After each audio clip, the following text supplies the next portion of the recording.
चलिए मंत्र पाठ। ओ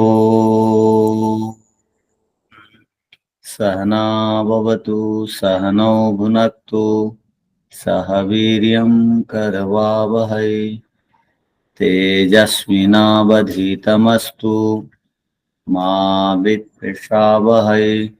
ओम शांति शांति शांति। आत्मा और कार्य पदार्थ, आत्मा और शरीर दोनों अलग अलग है। ये प्रसंग हमारा चल रहा है। दोनों की सत्ता पृथक पृथक।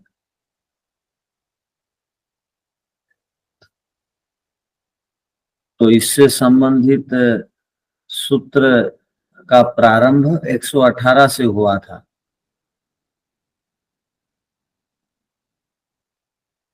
आत्मा के विषय में सामान्य रूप से विवाद का अभाव है, जैसे धर्म के विषय में विवाद का अभाव। ये 118 बोल रहा हूँ, 138। गुरुजी 138 था, 118 नहीं। तो वैसे ही 139वें सूत्र में शरीर आदि व्यतिरिक्त पुमान सूत्र के माध्यम से बताया गया था कि शरीर आदि से बिल्कुल अलग है। पुमान माने जीवात्मा।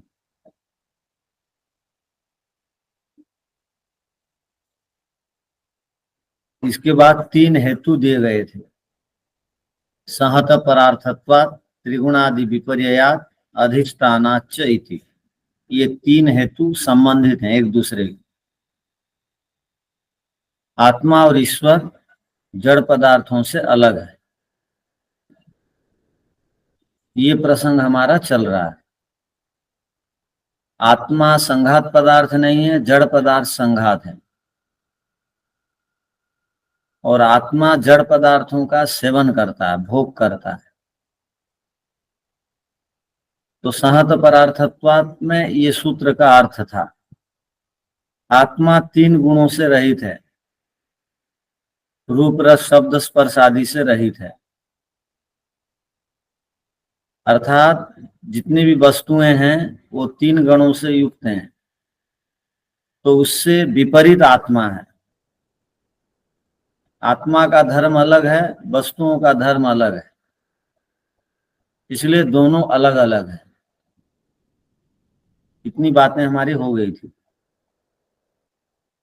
अब 142वें सूत्र में कल हम इसको पढ़ रहे थे, अधिष्ठानाच्च इति। अब इसको समझिए। अधिष्ठानाच्च, ईश्वर अधिष्ठाता है, जीवात्मा अधिष्ठाता है। वह अधिष्ठान होने से, जीवात्मा अधिष्ठान होने से वो शरीर से अलग है, भिन्न है। आत्मा शरीर में रहता है और शरीर को चलाता है। जैसे गुरुकुल में मैं रहता हूं, गुरुकुल को चलाता हूं।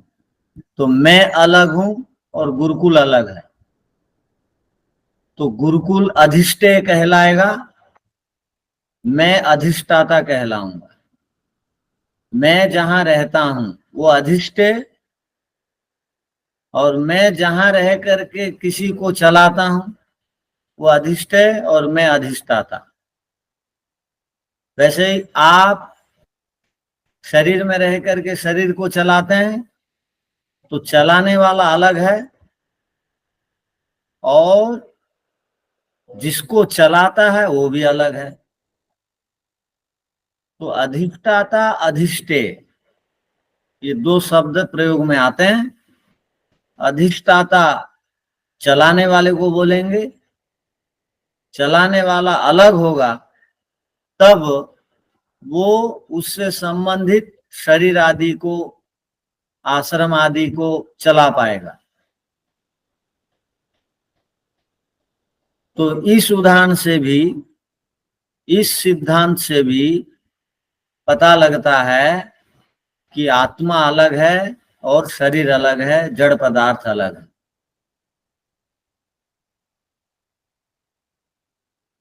तो किसी को कुछ पूछना नहीं है ना, पीछे से संबंधित कुछ भी। आचार्य जी, यहाँ पर अधिष्ठान एक शब्द भी आ सकता है क्या? हाँ, उसका अर्थ क्या होगा? अधिष्ठान ईश्वर है और जीवात्मा है। अधिष्ठान से अधिष्ठाता बन गया। जी जी जी आचार्य जी, धन्यवाद। और अधिष्ठे?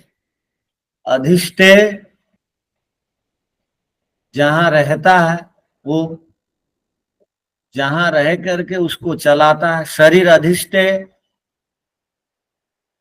और उसमें रहने वाला, चलाने वाला अधिष्ठाता।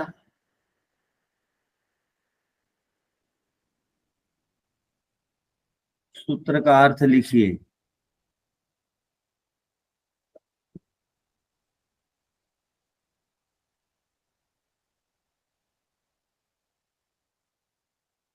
आत्मा अधिष्ठान है।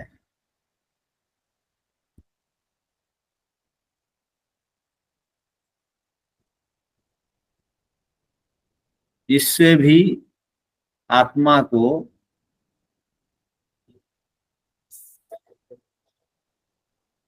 शरीर से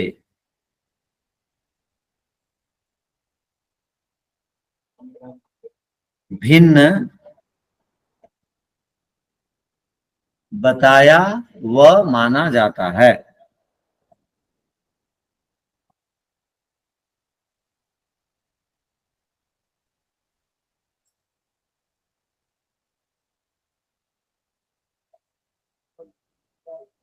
जो शरीर को चलाता है उसको अधिष्ठाता कहते हैं।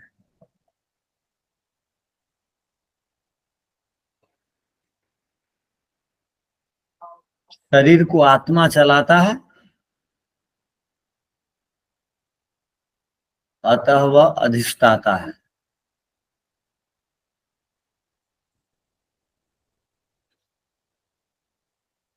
अधिष्ठाता अर्थात स्वामी, मालिक, सर्वे सर्वा, चलाने वाला। आचार्य जी लिख नहीं पा रहे हैं हम लोग, बहुत जल्दी हो रहा है बोलने का। मेरा तो इतना ही हुआ, इसलिए वह अधिष्ठाता है। शरीर को आत्मा चलाता है, इसलिए वह अधिष्ठाता है। अधिष्ठाता अर्थात स्वामी,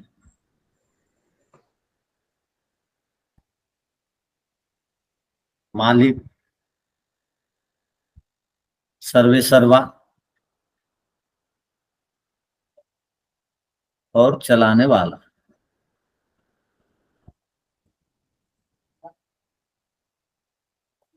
जहां रह करके चलाता है,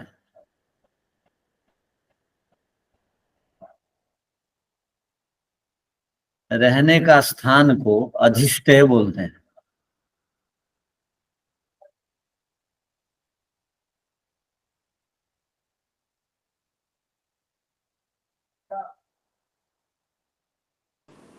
अधि रहने का स्थान को अधिष्ठेय बोलते हैं।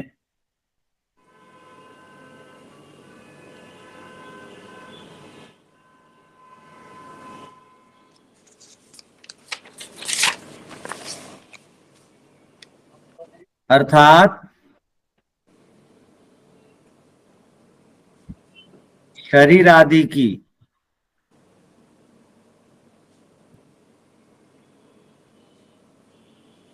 क्रियाओं को करने वाला,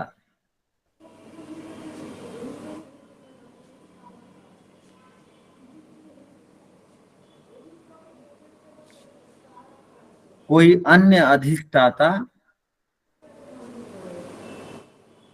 कोई अन्य क्रियाओं को करने वाला कोई अन्य अधिष्ठाता होने से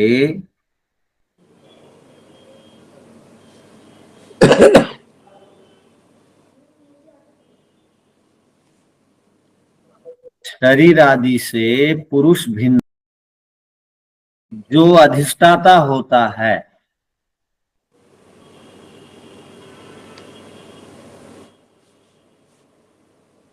वह सर्वदा साधनों से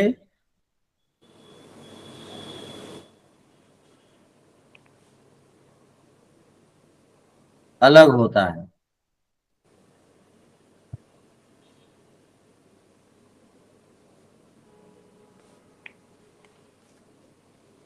अतः आत्मा शरीर आदि जड़ पदार्थों से अलग है।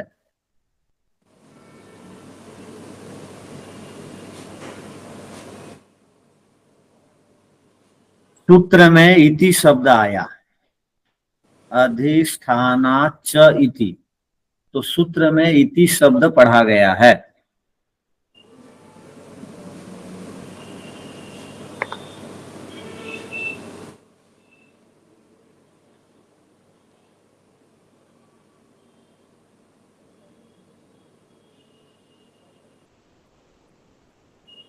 इति शब्द सूत्र में इसलिए पढ़ा गया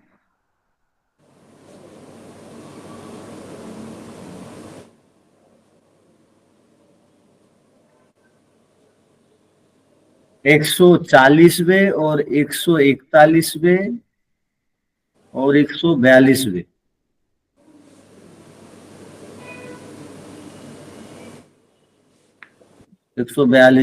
सूत्र ईश्वर और जीव से संबंधित थे।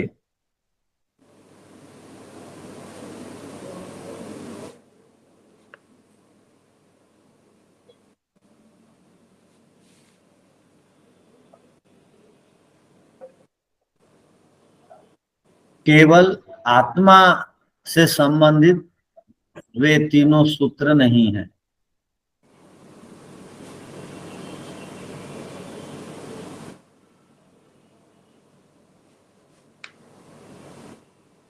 उन सूत्रों में आत्मा के साथ साथ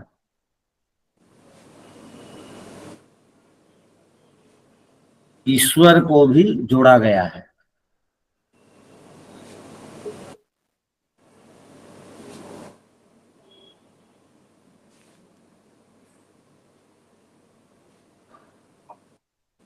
आत्मा और ईश्वर से संबंधित प्रकरण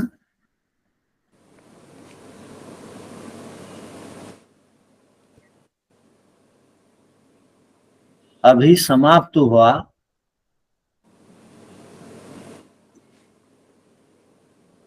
इसको दर्शाने के लिए इति शब्द पढ़ा गया।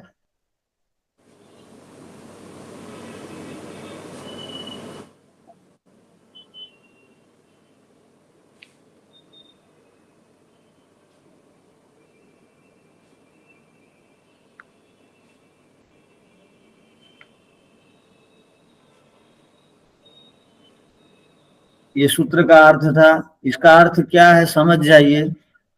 सहत परार्थत्वा, यहां जो लिखा गया परार्थ माने दूसरों के लिए।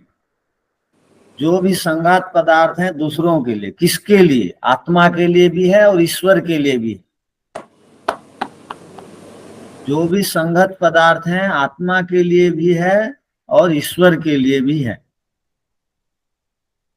आत्मा के लिए है ये तो समझ में आती है बात, ईश्वर के लिए कैसे? आप में से कौन बताएंगे?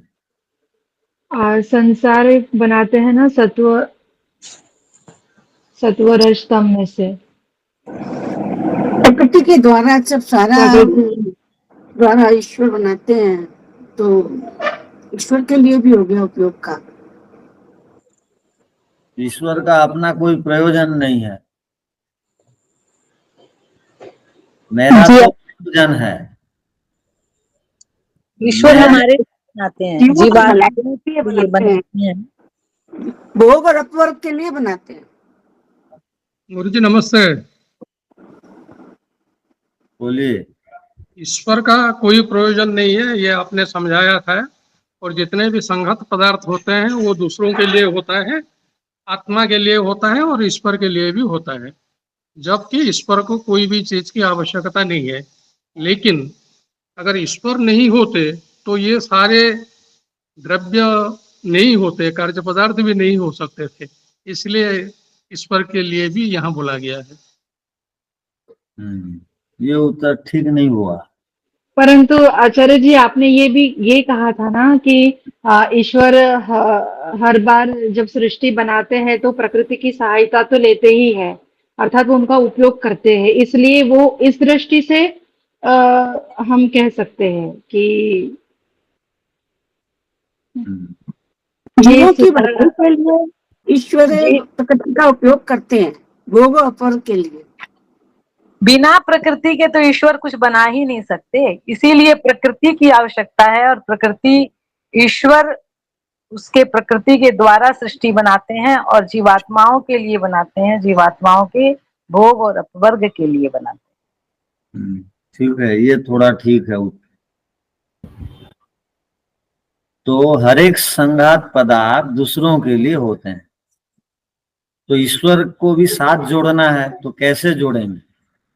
ईश्वर का अपना प्रयोजन कुछ ना होते हुए भी जीवात्माओं के कल्याण के लिए ईश्वर वो संघात पदार्थ की सहायता से वो जगत को बनाते हैं। इसलिए चेतन के लिए संघात पदार्थ हो गया का अर्थ प्रकृति भी ईश्वर के लिए जगत बनाने की दृष्टि से, हमारे प्रयोजन की दृष्टि से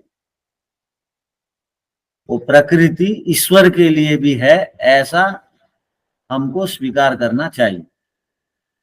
हमारे लिए तो है ही, उससे हम अपना प्रयोजन सिद्ध करते हैं, किंतु प्रकृति से ईश्वर अपना प्रयोजन कुछ सिद्ध नहीं करता। हमारे कल्याण के लिए प्रकृति के द्वारा वो संसार बनाते हैं। इसलिए वो सूत्र से दोनों इस प्रकार अर्थ को हम ले रहे हैं। ये पहली बात हुई। अब दूसरी बात, त्रिगुणादि विपर्यया, जितने भी सांसारिक पदार्थ हैं वो 3 गुण वाले हैं, किंतु ईश्वर और जीव 3 गुण वाले नहीं है। ऐसा ही है ना? जी अजय जी। जितने भी जी ईश्वर 3 गुण वाले नहीं, तो ये सूत्र भी घट गया ईश्वर और जीवात्मा के साथ। अब आगे देखिए, अधिष्ठानाच्च इति, ये सूत्र भी घट रहा है।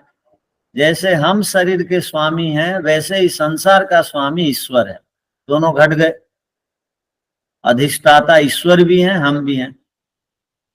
तो अब जितने सूत्र आएंगे केवल जीवात्मा से संबंधित आएंगे। ये 3 सूत्र ईश्वर और जीवात्मा से संबंधित थे, इसलिए इति शब्द को यहां जोड़ा गया सूत्र में। अब किसी को कोई संशय है?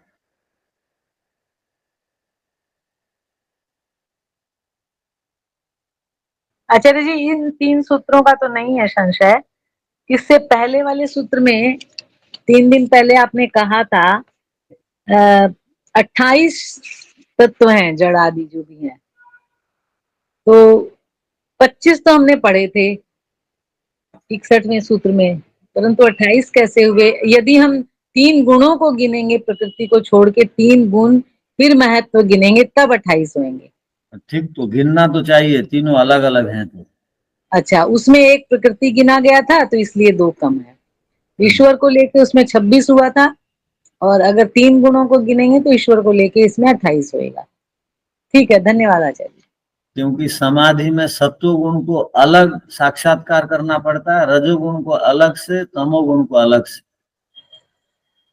जी आचार्य। आचार्य जी, प्रकृति ऐसे होल बोलने से 25 आएगा, उसको अलग अलग करने से 3 और ये जुड़ जाएंगे, यही था।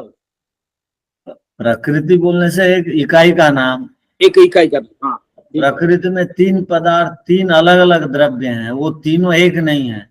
हाँ जी जी तो जी, इसमें तीनों को अलग गिना जाता है। जी जी, ठीक है। हम बोल देते हैं हमारे परिवार 7 सदस्य हैं, सब एक हैं। क्या बोलते हैं, नेम प्लेट लिखते हैं घर के आगे, आर्य परिवार, उसमें संख्या थोड़ी रहती है। तो हम अब पूछे भाई आर्य परिवार हो आप, कितने सदस्य हो? तो आप बोले हम 7 हैं। ठीक है, अब अलग अलग हो। वैसे प्रकृति एक, प्रकृति अर्थात क्या? सत्व रज तम सतो रज तम। की साम्यावस्था। ठीक है, अब आगे देखिए, तथा और भोक्तृभावात्। अब जीवात्मा के प्रसंग में आएगा। ईश्वर भोक्ता नहीं है, जीवात्मा भोक्ता है। और जो भोक्ता होता है वो पदार्थों को भोग करता है। भोक्ता का अर्थ क्या? भोग करने वाला, सुख दुख लेने वाले को भोक्ता बोलते हैं। और जो भी कर्माशय को संचित करेगा वो भोक्ता बनेगा। जो भी काम से युक्त होकर के, लोभ से युक्त होकर के, मोह से युक्त होकर के, क्रोध से युक्त होकर के कर्म करेगा, उसके कर्माशय बनेंगे। वो कर्माशय उसको जाति आयु भोग देंगे। तो हम लोग क्या है, विषयों को देखते हैं, प्रभावित हो जाते हैं और बंधन में बन जाते हैं। तोता विषयों को देखा, शिकारी आया है और विषय फैला दिया है, दाना बिछा दिया है। अब तोता देख के रह नहीं पा रहा है, खाने के लिए वो व्यथित और विचलित है। और जैसे खाने के लिए आया वैसे बंध गया। हम भी ये सांसारिक पदार्थों को देख करके ठहर नहीं पा रहे हैं, विचलित हो जा रहे हैं। इसको ले लूं, उसको ले लूं, इसको ले लूं, और बार बार बंधन में बंध रहे। ये शरीर पिंजड़ा है, इसमें आत्मा बंधा हुआ है। बेचारा ब्रह्मांड को घूमना चाहता है, दुख से बचना चाहता है, किंतु प्रकृति के कारण वो दुखी हो रहा है। वो प्रकृति के बंधन के कारण वो आत्मा प्रकृति से प्रभावित होकर के सुख दुख को बाहर से ला रहा है। स्वयं सुखी दुखी नहीं है, वो उधारी ला करके सेवन कर रहा है। सुख दुख उसका अपना स्वाभाविक गुण नहीं है, वो नैमित्तिक गुण है। वो प्रकृति के साथ जब बंध जाता है, जैसे पिंजड़ा में तोता चले जाने के बाद और उसमें स्वाधीनता नहीं रहती, वो जंगल नहीं घूम सकता, इस पेड़ उस पेड़ नहीं जा सकता, बंद करेगा। बंधन में रहना बड़ा दुख है। आपको आपके कमरे में कोई बाहर से ताला लगा देगा, दिन भर खोलेगा नहीं, कैसे लगेगा आपको?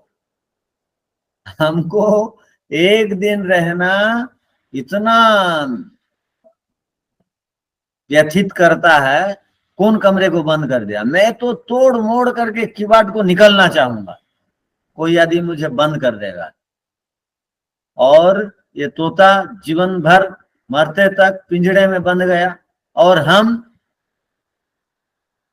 वो शिकारी ने दाना बिछा दिया, अब उसको हम भोग के लिए आ रहे हैं और भोक्ता कहला रहे हैं। भोक्ता विषयों को सेवन करने के कारण हम कहला रहे हैं, न तो हमारा स्वभाव भोक्ता नहीं है। हम तो सदा क्या क्या हैं, हम नित्य शुद्ध बुद्ध मुक्त स्वभाव वाले हैं। 4 शब्द ध्यान रखिए, हम नित्य शुद्ध बुद्ध मुक्त स्वभाव वाले हैं, बंधन स्वभाव वाले नहीं हैं। किंतु विषयों में फंस करके बन जाते हैं, भोक्ता बन जाते हैं। और जो विषय हैं उनको भोग्य कहते हैं। भोग्यों का सेवन करते रहते हैं, हम भोक्ता बन जाते हैं। जब तक हम सेवन करेंगे तब तक भोक्ता बने रहेंगे, नित्य नहीं हो पाएंगे, नित्य शुद्ध बुद्ध और मुक्त नहीं हो पाएंगे। नित्य तो हैं, मुक्त नहीं हो पाएंगे। अर्थात मोक्ष का अर्थ है मुक्त हो जाना, छूट जाना, अलग हो जाना। कहां से? ये भोगों से, सांसारिक भोगों से।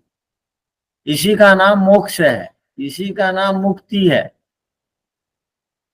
तो भोक्तृभावा, भोक्तृभावा शरीर भोग है, माने शरीर भोग्य है, मन भोग्य है, बुद्धि भोग्य है, अहंकार भोग्य है, इंद्रियां भोग्य हैं,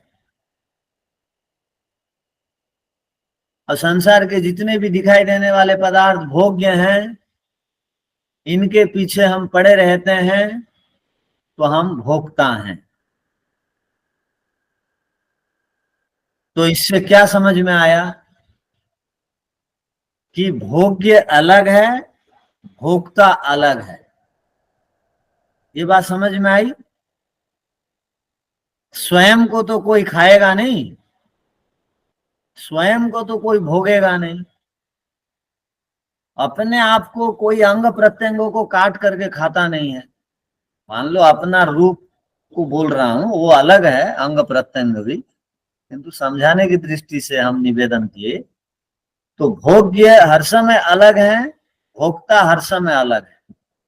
भोक्ता चेतन, भोग्य जड़। क्या पूछना है? ओम नमस्ते जी। भोग्य और भोग के साधनों में क्या अंतर है? भोग्य और भोग के साधन। हाँ, भोग शरीर के तो साधनों साधन को ही भोग्य कहा मन जाता है। इंद्रिय, अच्छा, मन भोग इंद्रिय भोग्य है हाँ, शरीर भी भोग्य है। और साधन? साधन का अर्थ होता है हाथ पैर, नाक कान, इंद्रियां, मन, ये सब शरीर के अंग हैं, साधन है। ये सब भोग्य हैं। इनके द्वारा मैं सुख दुख को भोगता हूं। अच्छा, आंख को विषय में लगाया रूप में, इससे मुझे सुख की अनुभूति हुई। और मैं कोई सुंदर पदार्थ को देख रहा था, वहां कोई आकर के अवरोधक बन गया तो मुझे दुख की अनुभूति हुई। और उसको डांटा पीटा, ये द्वेष मेरे अंदर आ गया। रसगुल्ला भोग्य है, मैं रसनेंद्रिय से उसको भोग करना चाहता हूँ, मतलब साधन हुआ ना, रसगुल्ला भोग्य हुआ ना। हाँ, साधन हुआ। जो भी पदार्थ आपको सुख दुख देते हैं नैमित्तिक, वो पदार्थ भोग्य हैं। ठीक है? तो वो भोग के साधनों को ही भोग्य कहेंगे। और जो भोगता है, माने खाता पीता है, जो उसको सेवन करता, उसको भोक्ता कहेंगे। तो ये सूत्र कहना चाह रहा, भोक्ता अलग है, भोग्य अलग है। इससे दोनों अलग अलग हैं। आत्मा भोग्य पदार्थों से अलग है, इससे ज्ञान होता है। दोनों में भेद है, एकता नहीं। किंतु हम एकता स्थापित करना चाहते हैं, दोनों को एक समझते हैं। ये गड़बड़ है। आचार्य जी, पहले हम पढ़े थे कि आपने बताया कि जो खाता है वह आत्मा है, लेकिन आत्मा सुख दुख भोगता है। खाता तो इस मुंह से, इस शरीर से है, शरीर के मुंह रूपी अंग से है। तो ये खाने का कार्य तो ये जो भोग्य है वही कर रहा है, गति तो इस शरीर में ही है। क्या बोलना चाह रहे हैं हम? जो खाने का कार्य है वो मुंह से हुआ, या किसी काम का जो हम काम कर रहे हैं हाथ से हुआ, चलते हैं पैर से, तो ये कर्म तो शरीर ही कर रहा है। करवाने वाला जो है वो आत्मा है, और सुख दुख भोगने वाला आत्मा है। तो क्या हुआ? इच्छा आत्मा ने की, लेकिन शरीर ने सेवक में मान के उसको खाया, उसके मुंह ने उसको खाया, उसकी तो इच्छा को समझ। आप ये बोलना चाह रहे हैं कि दोनों अलग हैं तो? हाँ, सब अलग है। जैसे अभी हम कुछ 20-30 सूत्रों से पहले पढ़े थे कि शरीर कर्म करता है, हाँ, उसमें क्रिया होती है, इसलिए उसमें करता है, जीवात्मा को अकर्ता बोलते हैं। इसीलिए जीवात्मा को है। तो उसके हिसाब से यहाँ फिर कर्तव्य जीवात्मा करने को वाला कर्म। अकर्ता इसलिए बोलते हैं कि वो सारी क्रियाएं इंद्रियां करती हैं, इंद्रियां कर रही हैं, यही बात है। किंतु करवाने वाला होने से वो कर्ता कहला जाता है, और वो स्वयं साक्षात नहीं करता है, इसलिए उसको अकर्ता कहते हैं। और जी वही जड़ पदार्थ सुख दुख को भोग करके उसकी अनुभूति नहीं कर सकते हैं, चेतनता का अभाव होने से ये अनुभव करता है, इसलिए इसको भोक्ता कह देते हैं। किंतु जी आत्मा खाता पीता कुछ नहीं है, वो शरीर के अंग प्रत्यंग में भोजन लगता है, वो आत्मा के रहते हुए अंग प्रत्यंग में भोजन लगता है, आत्मा की उपस्थिति। अर्थात इच्छा जो गुण है वो उनका आत्मा का स्वाभाविक गुण है, हाँ, इसलिए इसीलिए सुख दुख का भोगी होता है, भोगता है इसीलिए। क्यों भोग करता है? उसकी अविद्या अपनी तो हार्दिक इच्छा तो ये नहीं है, सुख पाने के लिए।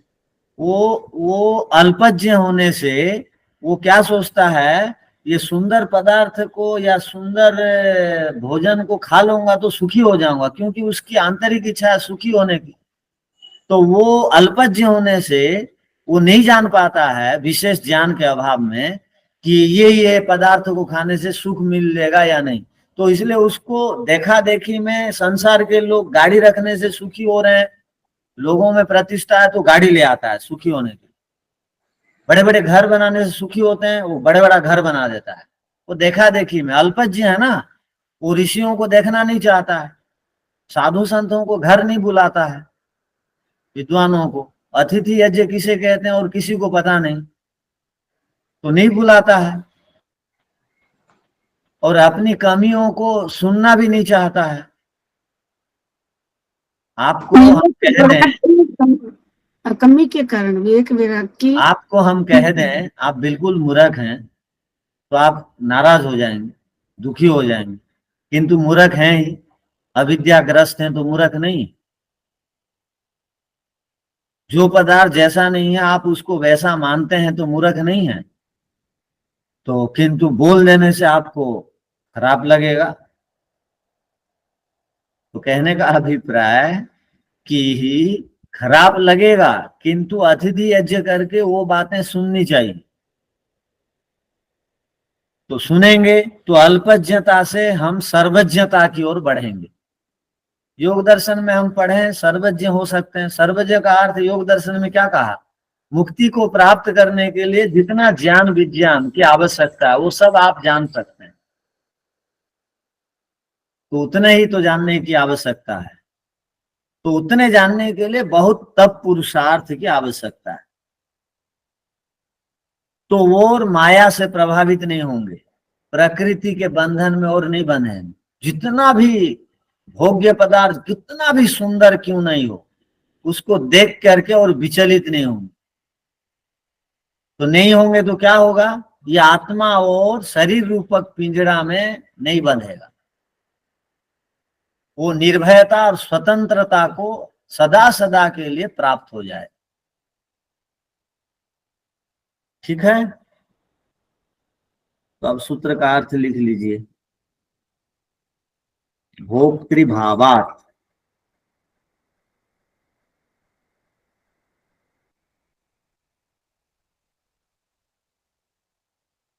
पुरुष बराबर आत्मा में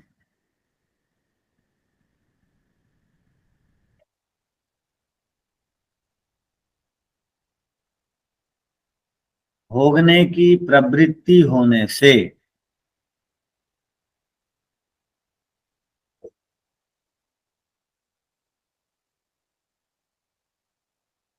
वह भोक्ता कहलाता है।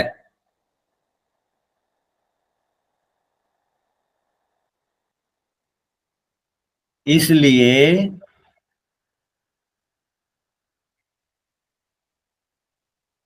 भोग्य शरीर आदि, भोग्य शरीर आदि से पुरुष आत्मा, पुरुष बराबर आत्मा पृथक है, अलग है।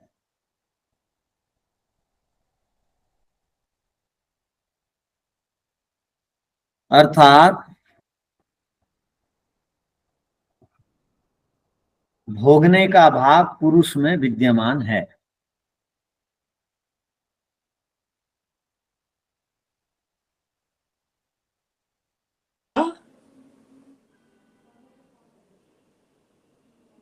आचार्य जी, हाँ जी, क्या बोले? भोगने का भाव, भोगने का भाव हाँ माने भोगने की प्रवृत्ति, इच्छा, विचार हाँ पुरुष में विद्यमान है। और शरीर आदि भोगने के योग्य हैं, शरीर आदि भोगने के योग्य हैं। शरीर आदि भोगने के योग्य हैं। अतः आत्मा शरीर से अलग है।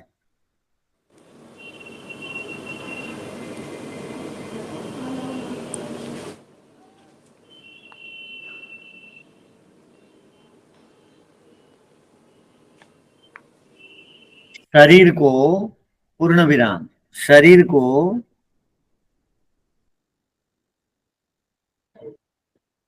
भोग का आयतन अर्थात आधार कहा जाता है।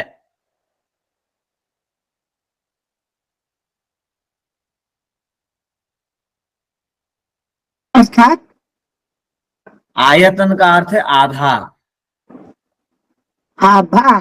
आधार। अच्छा, शरीर के माध्यम से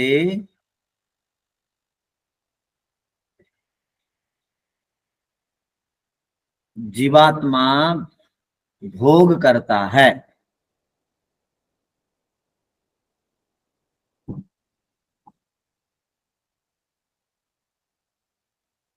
अतः शरीर आदि भोग्य हैं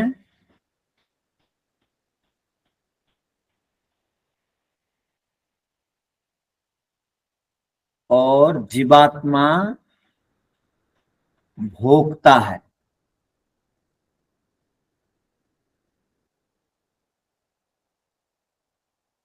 इसीलिए वह शरीर आदि से पृथक है।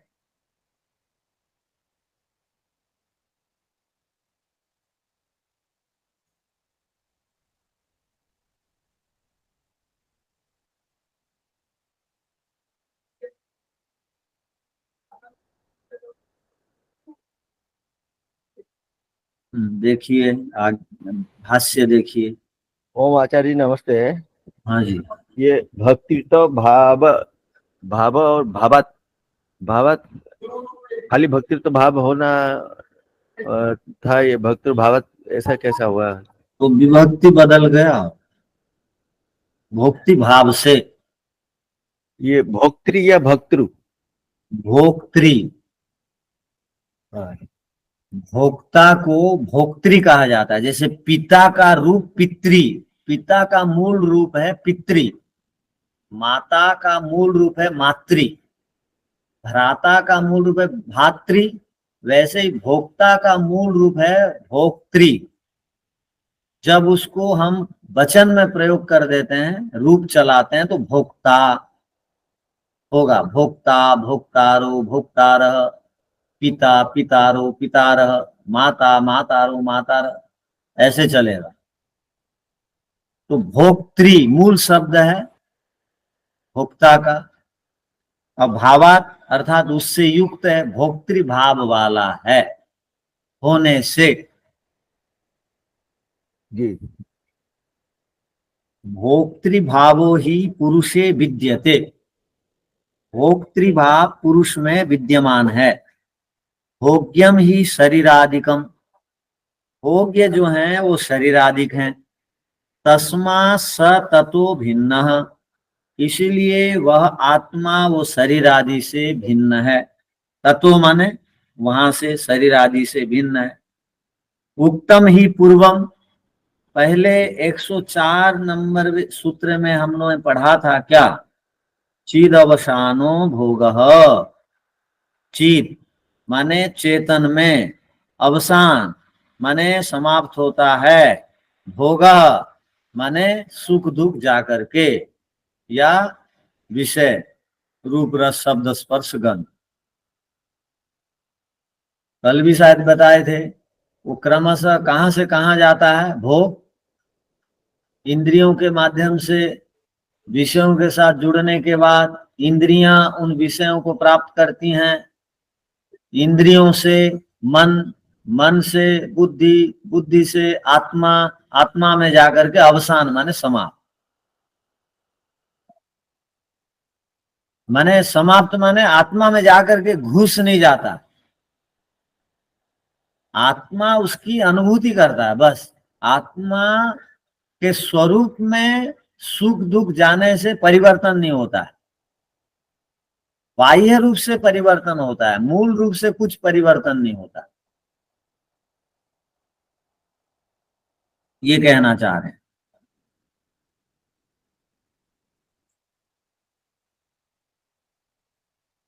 आगे का जो सूत्र है, कैवल्यार्थम प्रवृत्तिश्च, ये ईश्वर से संबंधित नहीं है, केवल आत्मा से संबंधित सूत्र है ये। कैवल्यार्थम, केवल कहते हैं अकेला को, अकेले में रहने की उसकी प्रवृत्ति है। क्योंकि साधक आदमी दो से भी मिल कर रहता है तो राग द्वेष हो जाता है। आप एक हैं और आपके पति देव एक हैं, आप एक हैं, आपकी पत्नी एक है, वो दोनों मिल के भी आप रहेंगे तो राग द्वेष होगा। नहीं होता है तो बताइए आप, माने प्रैक्टिकल ज्ञान आपको है, होता है। तो यहाँ क्या कहा? केवल्यार्थम, मैं जीवात्मा सदा केवल अकेला रहना चाहता हूं। जब मैं अपने स्वरूप को पहचान लेता हूं तब मुझे मन की आवश्यकता नहीं है, बुद्धि की आवश्यकता नहीं है, शरीर की आवश्यकता नहीं है, कुछ की आवश्यकता नहीं। कैवल्य का अर्थ मैं अपने रूप को जान लिया, इसी को तो मुक्ति बोलते हैं। जब मेरा रूप यह है कि मैं जड़ पदार्थों से अलग हूं, मैं मन से अलग हूं, बुद्धि से अलग हूं, अहंकार से अलग हूं, तन्मात्राओं से अलग हूं, मैं अपना स्वरूप को जब जान लेता हूं, यही केवलपन है। और मैं सदा कैवल्य की ओर प्रवृत्त रहना चाहता हूं, मुक्ति की ओर मैं प्रवृत्त होना चाहता हूं। मुझे अब पता नहीं लगा है कि शरीर के साथ मैं मिल के रहूंगा तो दुखी होते रहूंगा, जन्म मरण प्राप्त होते रहूंगा। तो जब ये बात समझ में आ गई जीवात्मा को, मुझे और ये जन्म मरण, ये नार की यंत्रणा, ये दुख और ये क्लेश और ये पीड़ा, ये बाधा, ये पराधीनता, ये दरिद्रता, ये हीनता मुझे और नहीं चाहिए। तो उसकी विधि क्या है? मैं जब अकेले हो जाता हूं, अकेला अपने स्वरूप को, मैं जब अपने स्वरूप से परिचित हो जाता हूं, तब ये और कोई बंधन, कोई दुख मुझे और बाधित नहीं कर सकते हैं। इसलिए वो प्रवृत्त होता है। जब जब जानता है उसमें दुख कम है, सुख अधिक है, उसको पाना चाहता है। जब जानता है एक पदार्थ को, ऐसा भी एक पदार्थ है जिसको प्राप्त कर लेने से दुख का लेश भी नहीं है, तो आखिर में उधर प्रस्थान करता है। इसी को कहते हैं केवल्यार्थम प्रवृत्ति। वो धीरे धीरे जानता है, आगे बढ़ता है। अब आदमी घर क्यों छोड़ना चाहता है, आश्रम गुरुकुलों में क्यों रहना चाहता है, कि वो देखता है वहां जान विज्ञान मिलेगा, एकांतता मिलेगी, तो छोड़ देता है। अब वहां आकर के पता चला यहाँ भी कुछ राग द्वेष है, तो वो और अच्छी जगह खोजता है, अच्छा विद्वान खोजता है, वहां चला जाता। वहां देखा कि अपना स्वरूप को जान लिया, तो उसको और उस समय और किसी की आवश्यकता नहीं, बस उसके सगे संबंधी मित्र बंधु बांधव माता पिता ईश्वर हो गए उस समय, और उसको कुछ नहीं चाहिए। तो कुछ नहीं चाहिए, और जिसको प्राप्त करने से दुख का लेस भी नहीं होता, उसको पाने के लिए वो प्रवृत्त रहता है। इसीलिए जीवात्मा अलग है और जड़ पदार्थ अलग है। जड़ पदार्थ में प्रवृत्ति नहीं है। आज तक कोई भवन ने आपसे कहा है कि ये कलर मेरे में लगा दो? आज तक किसी गाड़ी ने आपसे ये गाड़ी आकर के बोली कि मुझे आज जो है हरिद्वार जाने की इच्छा हो रही है, रोजाना रोजाना आप उधर ही क्यों जा रहे हो, मुझे लेकर हरिद्वार ले चलो? नहीं, उसमें प्रवृत्ति नहीं, आप जिधर लेंगे उधर जाएगी। जड़ पदार्थों में प्रवृत्ति नहीं है, चेतन पदार्थ में प्रवृत्ति है। और वो किस ओर प्रवृत्त होना चाहता है? दुख से छूटने के लिए प्रवृत्त होना चाहता है। वास्तविकता तो यह है। इसलिए जीवात्मा अलग, जड़ पदार्थ अलग। ये सूत्र का सामान्य अर्थ हुआ। अब बाकी विशेष हम आगे देखेंगे। ओ शांति शांति शांति। सबको सादर नमस्ते जी।